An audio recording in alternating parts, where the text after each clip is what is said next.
नमस्कार। आप देख रहे हैं द पब्लिक मीडिया और मैं हूं संजय कुमार। आपका बहुत बहुत स्वागत। दोस्तों, एक इंटरव्यू के दौरान जो हमारे CJI हैं चंद्रचूड़ साहब, उन्होंने एक बात कही। उन्होंने कहा कि अदालतों से जो भी फैसले आते हैं उसके बाद वो देश की धरोहर हो जाते हैं, देश की संपत्ति हो जाते हैं और फिर देश के लोगों को अधिकार है कि वो उस पर अपनी राय रख सकें, उसको क्रिटिसाइज़ कर सकें। जजेस पर व्यक्तिगत टिप्पणी करना ये ना तो उचित है, और अगर ऐसा किया जाता है तो आप कंटेम्प्ट ऑफ कोर्ट के दायरे में आ सकते हैं। तो उससे जो है बचना चाहिए। और इस वीडियो को शुरू करने से पहले ये डिस्क्लेमर मैं पहले ही दे देना चाहता हूँ कि मेरा इरादा कोर्ट की किसी भी टिप्पणी पर, किसी भी जजमेंट पर कोई सवाल खड़े करना नहीं है।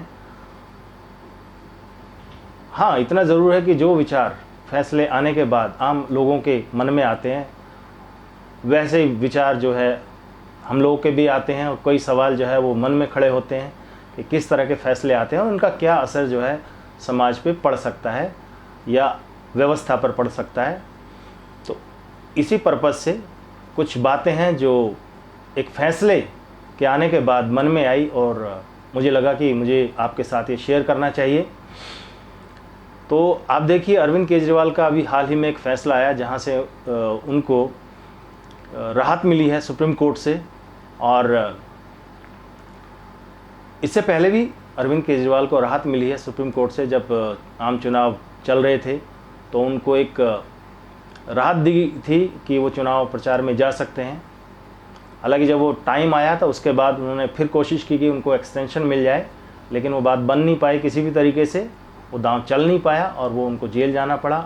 और अब उनको एक बार फिर से सुप्रीम कोर्ट ने राहत दी है। अब जब से ये राहत अरविंद केजरीवाल को मिली है तो लोगों के मन में ये सवाल है कि क्या कानून जो है वो, कहने को तो आम आदमी है अरविंद केजरीवाल, आम आदमी की तरह कपड़े भी पहनते हैं और आम आदमी की तरह बात भी करते हैं, लेकिन वो कितने आम रह गए हैं राजनीति में आने के बाद, खासकर CM बनने के बाद, वो हम भी जानते हैं, आप भी जानते हैं, सब लोग जानते हैं। अब वो आम नहीं, ख़ास हैं, CM हैं, दिल्ली के जेल में रहते हुए भी CM हैं। तो ऐसे लोगों के लिए क्या न्याय अलग तरह से काम करता है, क्या अलग व्यवस्था है, ये सवाल जो है लोगों के मन में उठ रहा है। अब देखिए, अरविंद केजरीवाल को बेल मिली, लेकिन उस बेल का आधार क्या है? जो केस जिसके बारे में विचार होना था, डिस्कशन होना था, डिबेट होनी थी, उस केस को तो भेज दिया गया है, रेफ़र कर दिया गया है लार्जर बेंच को। और अब वो कॉन्स्टिट्यूशनल बेंच बैठेगी, कब बैठेगी नहीं मालूम। उसके बाद इस केस का ट्रायल कब शुरू होगा नहीं मालूम। और ये कहते हुए उनको बेल दे दी गई है कि वो एक इलेक्टेड नेता हैं और शायद 90 दिन का टाइम दिया है कि 90 दिन से वो जेल में है, लिहाजा जो है उनको इंटरिम बेल दे दी जाती है। अब ये जो लार्जर बेंच में मामला जाएगा तो वहाँ पर ये डिबेट होगी कि जो PMLA एक्ट की जो धाराएं हैं उनमें क्या कमी बेशी है, किस आधार पर इनको अरेस्ट किया गया है, कौन सी धारा सख्त है, कौन सी धारा नरम है, कितनी सख्त होनी चाहिए, कितनी नरम होनी चाहिए, कहाँ तक एजेंसीज़ को राइट है, कहाँ तक नहीं है। इन बातों पर चर्चा होगी और उसके बाद कोई फ़ैसला कोर्ट की तरफ से आएगा। हालांकि इसी लीकर स्कैम में मनीष सिसोदिया भी जेल में बंद हैं, बहुत लंबे समय से बंद हैं। और आप याद कीजिए कि उनके केस की सुनवाई के दौरान कोर्ट ने क्या कहा था? कोर्ट ने कहा था कि आप जल्दी से जल्दी 6 महीने के अंदर इस केस की जो है जांच ख़त्म कीजिए ताकि मामला ट्रायल पर आए, और अगर ऐसा नहीं हुआ तो हम फिर जमानत देने पर विचार करेंगे मनीष सिसोदिया को। अब उधर ईडी जो है इस बात को कह रही है कि साहब हम तो जल्दी कर लें, लेकिन ये तो मनीष सिसोदिया के वकील ही हैं जो डेट पे डेट लिए जा रहे हैं, तारीख पे तारीख लिए जा रहे हैं। अब समझ में नहीं आ रहा कि इसमें ईडी जानबूझ के डिले कर रही है कि मनीष सिसोदिया के वकील जानबूझ करके डिले कर रहे हैं। अब सवाल ये है जो लोगों के मन में उठ रहा है कि भाई अगर ये केस केजरीवाल का ना होता, किसी और का होता, और इतने सारे सबूत अगर कोर्ट के सामने रख दिए होते, तो क्या फिर भी वैसा ही व्यवहार किया जाता किसी और के साथ जैसे कि अरविंद केजरीवाल के साथ किया जा रहा है? भाई ईडी ने उनके खिलाफ जितने सबूत दे सकती थी दे दिए। कहाँ मीटिंग हुई, किसके साथ मीटिंग हुई, किसके साथ मिलके पॉलिसी बनी, किसका दिमाग था, किसकी ये योजना थी, कौन कौन मिले, कहाँ कहाँ मिले, क्या क्या चैट हुई, कितना पैसा दिया गया, किसको दिया गया, किसने पैसा लिया, कहाँ पहुँचाया, फिर किसको दिया, ये सारी चीज़ें तो सबूत रख चुकी है ईडी कोर्ट के सामने, चैट रख चुकी है। बेशक आम आदमी पार्टी के नेता कहते रहे हों कि भाई एक चवन्नी नहीं मिली, लेकिन ईडी ने तो अपनी तरफ से जो सबूत देने चाहिए थे, जो भी मिले वो तो सामने रख दिया, और वो पर्याप्त सबूत हैं। हाईकोर्ट ने भी ये माना है कि वो पर्याप्त सबूत हैं कि इनके खिलाफ ये केस चलाया जा सकता है। इसके बाद फिर सुप्रीम कोर्ट को कौन से सबूत ऐसे ईडी ला करके दे कि ईडी को लगे कि इन पर भ्रष्टाचार का आरोप है और इनको राहत नहीं दी जानी चाहिए। अब अरविंद केजरीवाल कोर्ट की नज़र में क्यों एक ख़ास इंसान है, ये बात समझ से परे है। पहले इनको राहत मिल जाती है चुनाव प्रचार के नाम पर, फिर इसके बाद इनको राहत मिल जाती है इस बात पर कि नहीं इलेक्टेड नेता हैं और 90 दिन से जो है और 90 दिन से जेल में बंद है, इस आधार पर इनको ये राहत मिल जाती है। और चुनाव प्रचार के समय तो इनको जमानत मिल गई, बिना मांगे मिल गई। और इसके बाद जब इन पर कुछ शर्तें लगाई गई, कोर्ट ने कुछ शर्तें लगाई, और किस तरह से उन्होंने उन शर्तों की धज्जियां उड़ाई, ये कोई देखने वाला, कोई जानने वाला, कोई ऐतराज़ करने वाला है भी कि नहीं है। तो ये सिस्टम क्या है, किस तरह से काम कर रहा है, ये अपने आप में बहुत सारे सवाल खड़े कर रहा है। केजरीवाल को राहत देते वक्त कोर्ट ने कहा कि ये एक इलेक्टेड नेता हैं, 90 दिनों से जेल में बंद हैं। तो फिर कोर्ट को ये भी ध्यान रखना चाहिए कि ऐसे कितने लोग हैं जो पता नहीं कब से बंद हैं और उनका तो अभी तक केस ही ट्रायल पर नहीं आया है। इससे तो अच्छा ये है कि कोर्ट को चाहिए कि वो सरकार से कह के एक ऐसा कानून ही बनवा दे कि भाई कानून व्यवस्था ख़ास आदमियों के लिए अलग तरह से काम करेगी और आम आदमियों के लिए अलग तरह से काम करेगी। तो लोगों में ये झंझट ही ख़त्म हो जाए। लोग जो है ये सोचना ही बंद कर दें कि भाई उसके लिए कुछ अलग तरह से व्यवस्था है कानून में और आम लोगों के लिए कुछ अलग तरह से व्यवस्था है कानून में, क्योंकि वही सीआरपीसी है, वही आईपीसी है, वही बीएनएस है।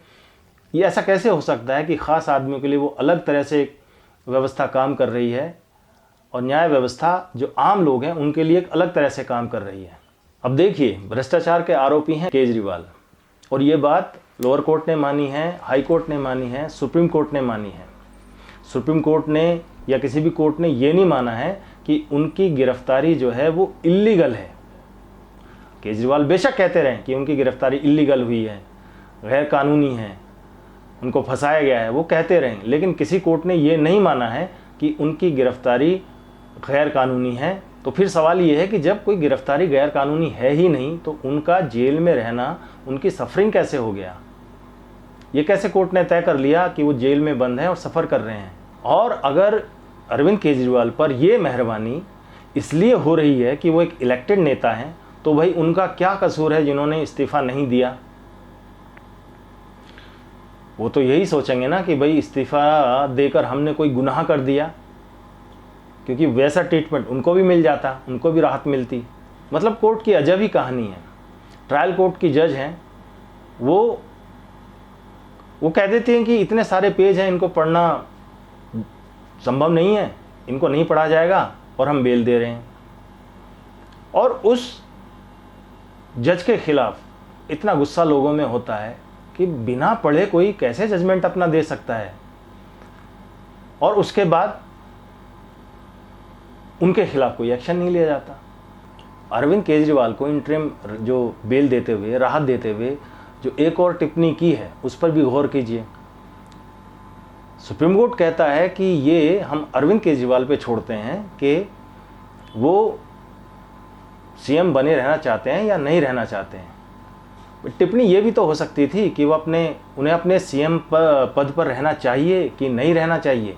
बल्कि मेरी तो अपनी व्यक्तिगत राय ये है कि इस केस को एक साइड में रख के पहले इसी बात पर फैसला कर लेना चाहिए कि कोई व्यक्ति सीएम पद पर रहते हुए, संवैधानिक पद पर रहते हुए, जिम्मेदारी वाली पोस्ट पर रहते हुए अगर किसी आरोप में अरेस्ट हो जाता है या जेल चला जाता है तो उसको अपने पद पर बने रहना चाहिए या नहीं। कानून में इस तरह की व्यवस्था कर देनी चाहिए। इसी पर ही फैसला कर देना चाहिए कि क्या वो अपनी पोस्ट पर बने रहेगा या नहीं बना रहेगा। ये झंझट ही खत्म हो जाए। आखिर लाखों लोगों का जीवन है वो इससे प्रभावित होता है, हो रहा है। पूरी दिल्ली सफ़र कर रही है। अरविंद केजरीवाल अंदर बैठे हुए सफ़र कर रहे हैं, इसकी चिंता सुप्रीम कोर्ट को है। अपनी राहत वो दी है उन्होंने, उसमें इसका जिक्र किया है कि वो सफ़र कर रहे हैं अंदर रहते हुए। लेकिन उन लाखों लोगों के बारे में भी सोचना चाहिए जो उनके अंदर रहने के कारण सफ़र कर रहे हैं। दिल्ली की जनता सफ़र कर रही है। जब किसी व्यक्ति ने जिद पकड़ ही ली है कि वो जेल से ही सरकार चलाएगा, जो कि असंभव है, फिर भी उसके इस असंभव काम को संभव बनाने की कोशिश क्यों की जा रही है। एक तरफ तो सुप्रीम कोर्ट, हाई कोर्ट का फैसला नहीं पलटता, उसके बाद मामला जो है वो लार्जर बेंच को भेजने की बात की जाती है। या तो आप फैसला पलट देते, जब तक फैसला नहीं पलटा जाएगा इसका मतलब है कि वो फैसला सही है, मान्य है, तब तक तो वही मान्य है। और फिर विडंबना ये है कि अभी लार्जर बेंच का निर्णय आया नहीं है और उसके पहले ही ये निर्णय ले लिया जाता है कि इनको इंटरिम बेल जो है वो दी जाती है।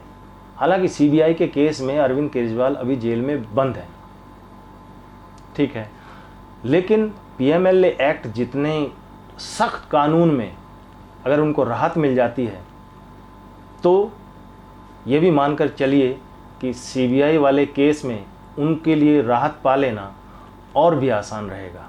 बाकी आप क्या सोचते हैं इस बारे में, हमें आप अपनी राय ज़रूर बताइए। आपके कमेंट्स का हमें इंतज़ार रहेगा। इस वीडियो को लाइक कीजिए, शेयर कीजिए, चैनल को सब्सक्राइब कर लीजिए और बेल आइकॉन ज़रूर दबा दीजिए ताकि आगे आने वाली नोटिफिकेशंस वीडियो की आप तक पहुंचती रहे। फिर मिलते हैं।